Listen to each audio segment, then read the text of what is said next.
A paz do Senhor, irmãos.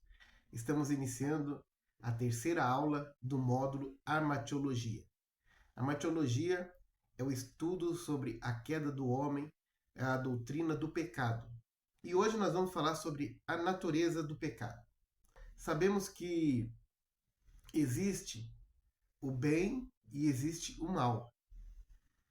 E o pecado, ele está relacionado com o mal. Quando Adão deu ouvido à sua mulher, que tinha dado ouvido à serpente, ela estava dando lugar para o mal entrar na vida deles. E muitas vezes a gente acha que tudo de mal tem relação com o pecado. Mas vale bem lembrar que o próprio Jesus Cristo, ele fez um relato, está registrado no Evangelho de Jesus, segundo escreveu São João, no capítulo 9, versículo 2, no versículo 3, os discípulos deparam com o cego de nascença e perguntam para Jesus por que ele está assim? Foi algum mal que eles fizeram? Foi algum pecado? E Jesus fala: não, não foi por causa de pecado dele nem dos pais deles. Algo que seria para a glória do Senhor. Então, nem sempre a gente pode associar algum tipo de mal ao pecado.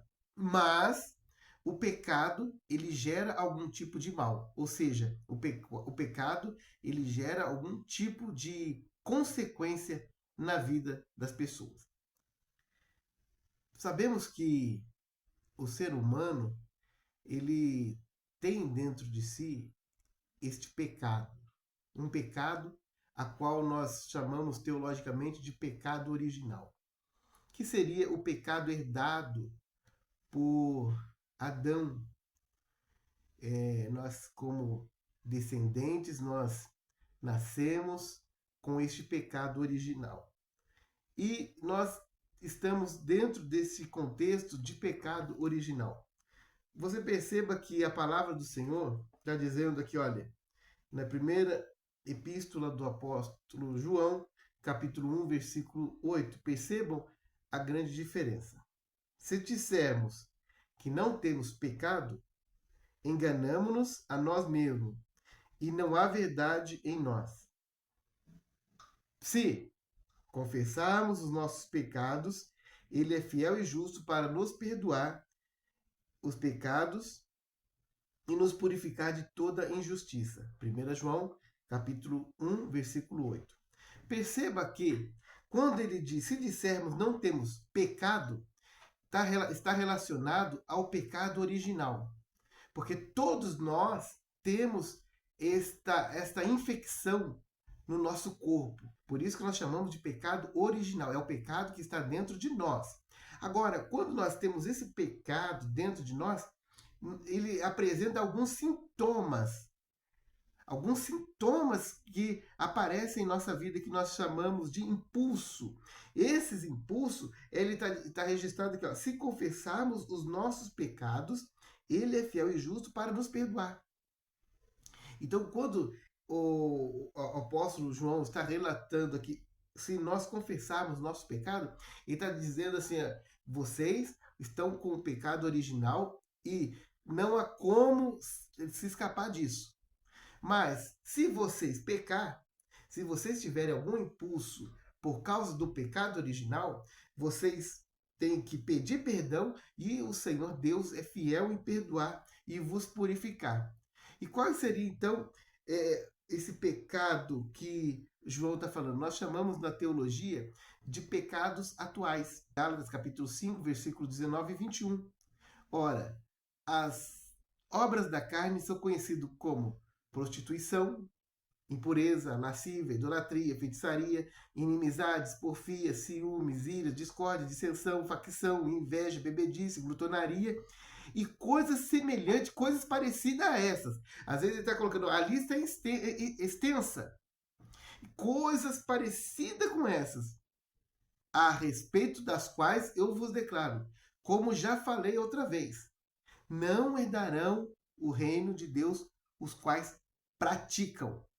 Então você percebe que a grande questão, a grande diferença é você pecar e você praticar o pecado. Não estou aqui querendo dar um acesso a vocês para pecarem. O apóstolo Paulo escreveu em Romanos capítulo 6, ora, para que superabunde a graça, eu devo pecar? Não, de jeito nenhum, porque aquele que está na graça, ele não aceita o pecado. Então, o pecado atual, ele são sintomas do pecado original. Então, nós nascemos com esse pecado original. Chamamos de pecado original porque ele está ligado diretamente a todos os que herdaram de Adão. Esse pecado veio para toda a descendência de Adão. Ele está presente na nossa vida desde o nascimento e ele é a raiz interna dos pecados atuais. Ou seja, o pecado original está dentro de mim. E o sangue de Jesus nos purifica de todos os sintomas desse pecado. Então, aquela lista que nós lemos, que são sintomas desse pecado original. Sabe, vale lembrar também que como que eu sei o que é pecado ou não? Tem sempre a ver com a relação com Deus. Deus é parâmetro de santidade. E tudo que me desviar dele, tudo que me afastar dele é pecado. E tudo que me afastar do Senhor, da minha comunhão, eu preciso tomar cuidado para não estar pecando contra o Senhor. Nós falamos muito de pecado. E todo comportamento que o ser humano tem que o afasta de Deus é pecado. Mas o Senhor diz assim, que o sangue de Jesus, a palavra diz que o sangue de Jesus nos purifica de todo pecado. Mas tem um pecado a qual o homem foi alertado que não tem perdão. E qual é? É o pecado a qual o próprio Cristo falou em Mateus capítulo 12, versículo 31 e 32. Por isso vos declaro, todo pecado e blasfêmia serão perdoados aos homens. Mas a blasfêmia contra o Espírito Santo não será perdoada. Se alguém proferir uma palavra contra o Espírito Santo, não lhe será por isso perdoado, nem neste porvir, nem neste mundo, nem no porvir. Então perceba que você é pecador, reconhece os seus erros, os seus pecados. Só que o Senhor Jesus ele nos alerta, olha, tem um pecado que você, se você cometer esse pecado, você não é perdoado. Ah, pastor, poxa, eu andei tão distante de Deus, será que eu tenho perdão? Será que eu que eu já cometi esse pecado? Será que eu já cometi esse pecado? Eu quero te lembrar uma coisa. O Espírito Santo, ele se move dentro de você. E quando há uma preocupação do ser humano em será que eu já entristeci o Espírito Santo? Senhor, me perdoa. Essa sensibilidade é o próprio Espírito Santo dizendo para você que ainda ele está com você. Agora, o pecado que não tem perdão é aquele pecado a qual o ser humano já não acredita na existência do Espírito Santo.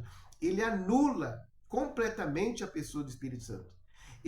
A pessoa, ele começa a ter comportamentos de ódio ao Senhor, de perseguição ao Senhor, de ódio ao Espírito Santo. E a obra do Senhor, ela é feita através do Espírito Santo. É ele que nos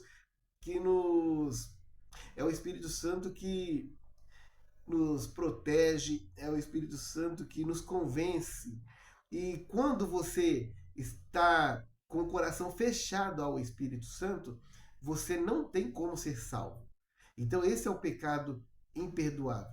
E a partir do momento que você tem uma consciência que você tem ou pecou ou não pecou, essa preocupação é o próprio Espírito Santo que te causa. Porque quem peca contra o Espírito Santo não tem consciência. Ele não tem consciência mais dessa transgressão. Ele não se importa e fala coisas horrendas a respeito do Espírito Santo. Então, se você tem essa preocupação, acredite, você não pecou contra o Espírito Santo. Porque quem peca contra o Espírito Santo não tem essa sensibilidade de ter entristecido o Espírito Santo de Deus.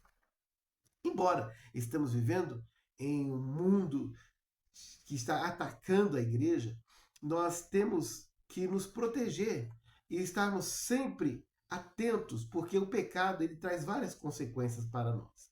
Nós temos diante de Deus uma vida e essa vida precisa ter uma manutenção. E o pecado ele distancia o crente da comunhão de Deus. É uma oportunidade que o inimigo tem de zombar e de blasfemar contra Deus. É a perda do seu galardão. Quando você peca, você está perdendo o seu galardão. E você corre um risco muito grande de até perder a sua vida. O apóstolo está dizendo assim, por isso entre vós muitos fracos e doentes e muitos que dormem. Por quê? Porque estão vivendo uma prática do pecado dentro da igreja. Quando você peca, você dá mau exemplo e você destrói a sua fé. Então, nós temos uma vida e essa vida precisa ter uma manutenção diante de Deus através da consagração, de devocionais, de jejum e oração e uma alerta, saber que nós, embora estamos revestidos pelo Espírito Santo, nós não devemos brincar com o pecado. Nós devemos estar sempre alerta, reconhecer que você é fraco e que se você brincar com o pecado, ele pode te derrubar. Você deve evitar o pecado, você deve detestar o pecado, você deve resistir o pecado, e você deve confessar esse pecado, e você deve deixar esse pecado. Você deve se afastar daquilo que aproxima do pecado. Sabe aquilo que é gatilho para você? Você tem que fugir dessa aparência do mal. Em 1 João, capítulo 2, versículo 1, diz assim: Filhinhos meus, essas coisas vos escrevo para que não pequeis. Todavia, se alguém pecar, temos advogado junto ao Pai, Jesus Cristo, o justo. Ele está diante do Pai. Então, nós temos diante do Pai, Jesus Cristo, que está intercedendo por nós se nós cometermos algum erro, algum pecado. Deus abençoe vocês e até a próxima aula.